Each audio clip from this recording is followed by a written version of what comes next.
Friends, welcome to my mini blog. ಇದು last week ನಮ್ಮ ಊರಿಗೆ ಹೋಗಿದ್ದು ಬ್ಲಾಗು. ಇವಾಗ ನಾವು ಎಲ್ಲಿದ್ದೀವಿ ಹೇಳಿ? ತಿಪ್ಟೂರ್. ಪಾನಿಪುರಿ ತಿನ್ನೋಣ ಅಂತ ಹೋದ್ವಿ. ಆದರೆ ಅಲ್ಲೋಗಿ ಡ್ಯಾನ್ಸ್ ಮಾಡ್ಕೊಂಡು ನಿಂತ್ಕೊಂಡ್ಬಿಟ್ಟೆ. ನನ್ನ ತಂಗಿ ನೋಡಿ ಹೆಂಗೆ ಆಡ್ತಿದ್ದಾಳೆ.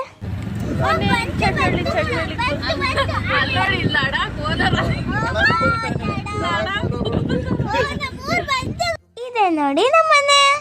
ಇಲ್ಲಿ ನೋಡಿ ನಮ್ಮ ಚಿಕ್ಕಿ ಪಾನಿಪುರಿ ಮಿಕ್ಸ್ ಮಾಡ್ತಿದೆ. ಗುಣ ಅಂತೂ ನಿಲ್ತಾನೆ ಇಲ್ಲ, ಓಡಾಡ್ತಿದ್ದಾಳೆ. ಇಲ್ಲೇ ನೋಡಿ ನಮ್ಮ ರಾಜಪ್ಪರು ಹಚ್ಚು ಕಟ್ಟೋದು. ನಮ್ಮ ರತ್ನಮ್ಮ ಒಂದ್ಸತಿ ಇಲ್ಲೇ ಅಡುಗೆ ಮಾಡೋದು.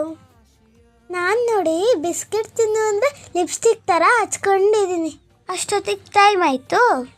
ನಾವು ನಮ್ಮ ಮುತ್ತಜ್ಜಿ ಅವ್ರಿಗೆ ಜಾತ್ರೆಗೆ ಹೋಗೋಕೆ ಹೊರಟ್ವಿ. ಇದು ನನ್ನ ಇವತ್ತಿನ ಬ್ಲಾಗ್. ನೆಕ್ಸ್ಟ್ ವಿಡಿಯೋಗಾಗಿ ನಮ್ಮ ಪೇಜ್ ಫಾಲೋ ಮಾಡಿ. ಬಾಯ್. ಭಲೆ ಭಲೆ ಚಂದದ ಚೆಂದುಳ್ಳಿ ಹೆಣ್ಣು ನೀನು.